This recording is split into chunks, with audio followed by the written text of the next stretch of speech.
한신 아와지 대지진이 일어난 해 5월 말부터 약 40일 동안 실크로드 6,700km를 여행했다는 이야기는 전에도 조금 썼다. 여행의 목적은 대승경전 300수십 권을 산스크리트어에서 한어로 옮긴 역경승 구마라습의 발자취를 더듬는 것이었다. 여러 가지 설이 있지만 나습은 서기 344년에 태어나 409년에 죽었다는 것이 지금은 유력한 듯하다. 나습은 현재 중국 신장 웨이월 자치구의 쿠처, 당시의 구자국에서 태어났다. 타클라마칸 사막 북쪽에서 동서로 2000km에 걸쳐 뻗은 첸산 산맥 한가운데쯤에 남쪽 기슭에서 번영한 작은 왕국이다. 아버지는 인도 작은 나라의 재상이었던 구마라염이고 어머니는 구자국 왕의 여동생 지바다. 쿠체에 머무르며 나습과 인연이 있는 것을 접하거나 보는 게 여행의 가장 큰 목적이었지만 뜨거운 여름의 나날을 견디며 가까스로 도착한 예전의 구자국에는 나습의 존재를 조금이라도 느끼게 하는 건 사라지고 없었다. 오아시스 거리의 변두리, 그것도 황량한 황토색 흙과 돌만 출렁이는 곳에 옛 구자국의 왕성이었다는 스바시 고성이 문화재 보호를 받지도 않고 천 몇백 년 동안 방치되어 있었다. 고성이라고 불리기는 해도 커다란 흙덩이에 불과하다. 주위에는 굶주린 들개가 서성이고 있어 위험하기 짝이 없다. 과장이 아니라 목숨을 걸고 이 땅에 온 나는 몹시 낙담하여 모래바람에 침식된 고성의 한 모퉁이에 앉아 그저 침묵하는 수밖에 없었다. 해가 떨어지기 시작하고 바람이 거세어져서 나는 쿠처 시내에 있는 호텔로 돌아와 일단 샤워를 했다. 대체 어디에 붙어 있었는지 고개를 갸웃거리게 될 정도로 미세한 모래알이 샤워기 물줄기와 함께 흘러내린다. 씻어도 씻어도 모래는 내 몸 어딘가에서 나왔다. 나까지 사막이 되어버린 기분이 드는 데다 여행은 아직 절반도 끝나지 않았다는 사실까지 떠올라 나는 샤워를 하다 그 자리에 주저앉고 말았다. 그때 호텔의 불이 모두 꺼졌다. 쿠처 시내 전체가 정전된 것이다.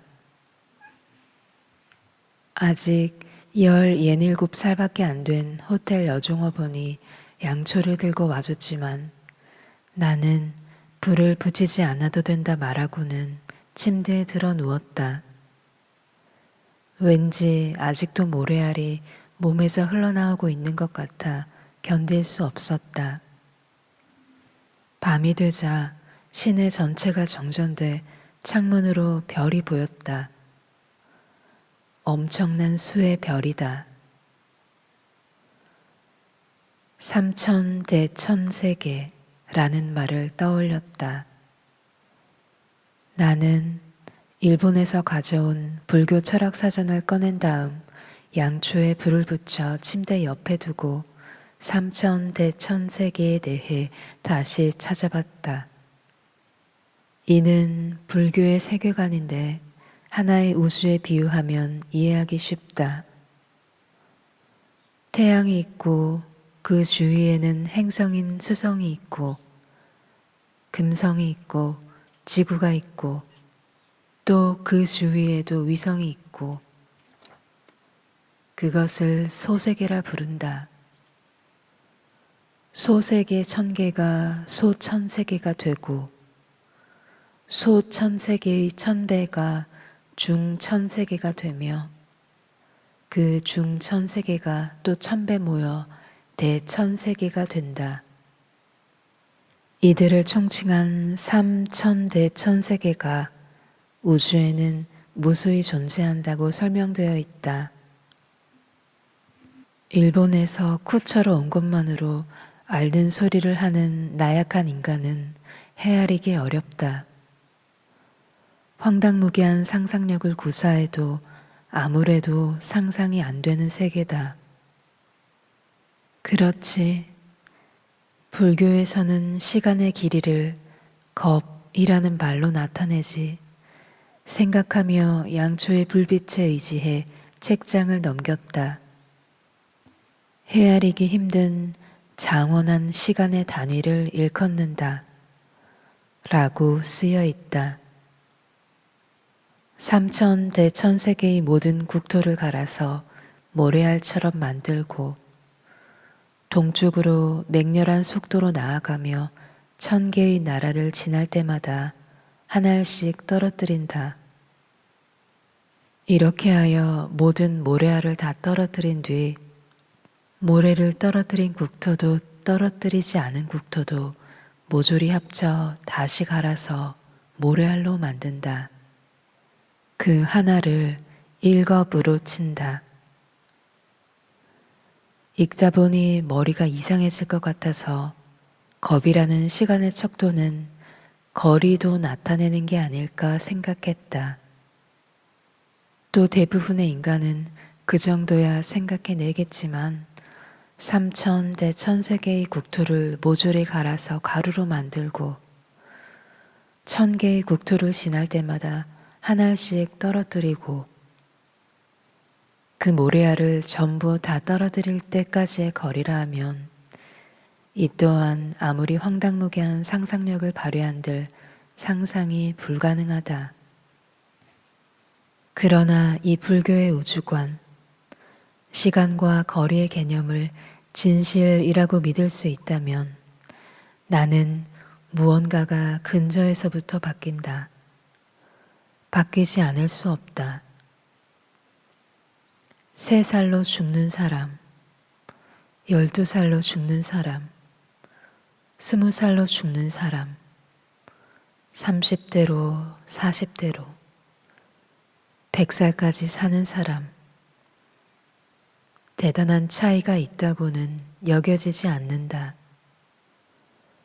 3천대천세계나 겁이라는 장원한 시간과 거리를 감싸고 그 전체에서 넘실거리는 힘 안에서는 나라는 인간이 언제 시작되어 언제 끝나는지도 모르는 것이 아닌가. 쿠처의 정전된 밤에 나는 이 터무니없는 우주관을 믿어야 한다고 생각했다. 그러나 어찌하면 믿을 수 있나? 실크로드의 긴 여행 후반에 나는 매일 밤 일본에서는 절대로 볼 수 없는 어마어마한 별들을 내내 바라봤다. 그것 말고는 아무것도 없었기 때문이다. 파키스탄의 카라코람 산맥 속 마을로 들어가면 전기가 매우 귀해서 대부분의 가정에서는 날이 저물면 램프에 불을 붙인다. 전구가 있어도 뭔가 축하할 일이 생겼거나 마을에서 중요한 집회를 열 때만 스위치를 켠다. 호텔에는 외국인 숙박객을 위해 작은 로비와 식당에 텔레비전을 한 대씩 뒀지만 위성방송 말고는 수신이 안 된다. 일본의 위성방송 같은 건 좀처럼 나오지 않고 주로 영어, 아랍어, 스페인어 뉴스만 나올 뿐이니 달리 할 일이 아무것도 없어서 별이 가장 잘 보이는 곳에 앉아 그저 아무 생각 없이 밤 하늘만 쳐다본다. 전기가 발견되고 전구가 발명되어 그것이 보급되기 전까지는 지구상의 모든 사람이 그런 생활을 했을 터다.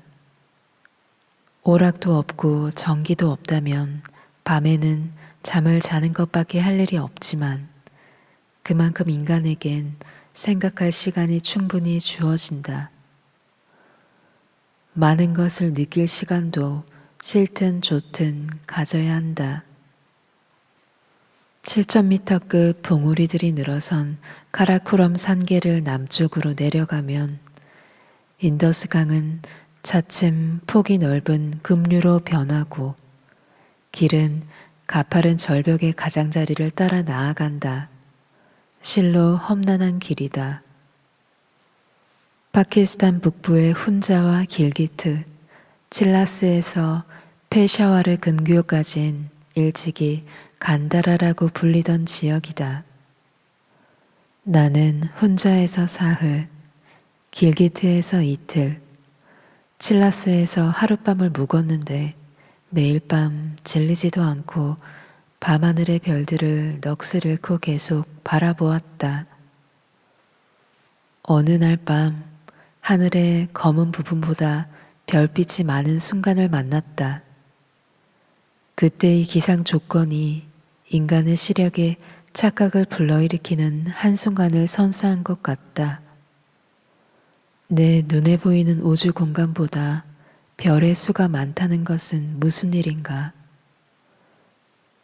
나는 왠지 공포와 비슷한 감정에 휩싸였지만 별이 가득한 이런 하늘을 만나는 일은 두 번 다시 없을 거라고 생각해서 나무 벤치에서 위를 향해 누워 3,000대 1,000세계의 지극히 일부인 티끌만한 크기밖에 안 될 밤하늘을 계속 바라봤다. 그러던 중 어마어마한 별들이 거울에 비친 나 자신처럼 느껴지기 시작했다. 밤하늘은 거대한 거울이고 거기에 내가 비치고 있다.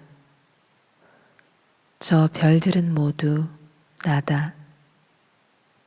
하지만 그런 느낌이 든 것도 한순간이고 어떤 계시와도 비슷한 상념은 금세 사라졌다.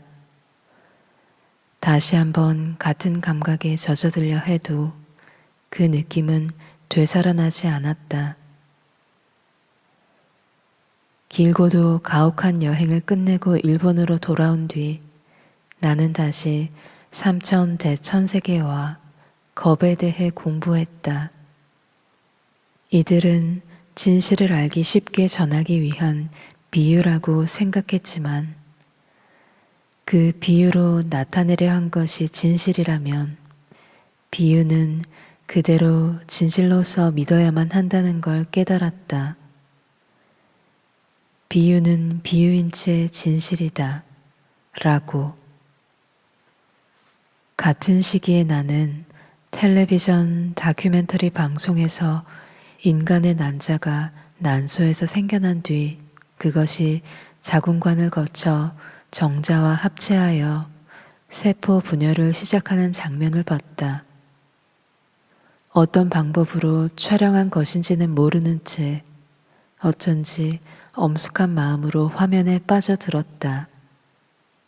17년 전의 그 텔레비전 영상은 지금도 내 안에서 사라지지 않았다. 그리고 이 또한 신기한 일이지만 몇 개월쯤 뒤에 이번에는 허블 우주망원경으로 찍은 별과 은하와 성운을 텔레비전에서 봤다. 그 가운데 지구에서 몇십만 광년 떨어진 성운인데 크기는 우리가 사는 지구가 포함된 은하계의 50배인 것이 있었다. 성운은 빨강과 주황과 보라의 띠 모양 빛으로 물결쳤는데 그 중심부엔 관처럼 생긴 빛이라고도 물체라고도 할 수 없는 돌기가 있었고 그 끝에는 푸르고 둥근 씨앗 같은 것이 달려 있었다. 말하자면 바로 지금 태어나고 있는 새로운 별의 아기라고 한다. 아기라 해도 크기는 태양의 약 200배, 온도는 400배라고 나레이터는 설명했다. 그것은 내가 몇 개월쯤 전에 텔레비전에서 본 장면과 같았다. 성운 속에 난소 같은 형태가 있었고 자궁관과 비슷한 관 모양의 돌기가 있었으며 난자를 꼭 빼닮은 아직 별이 되지 않은 별이 그곳에서 태어나려 하고 있었던 것이다.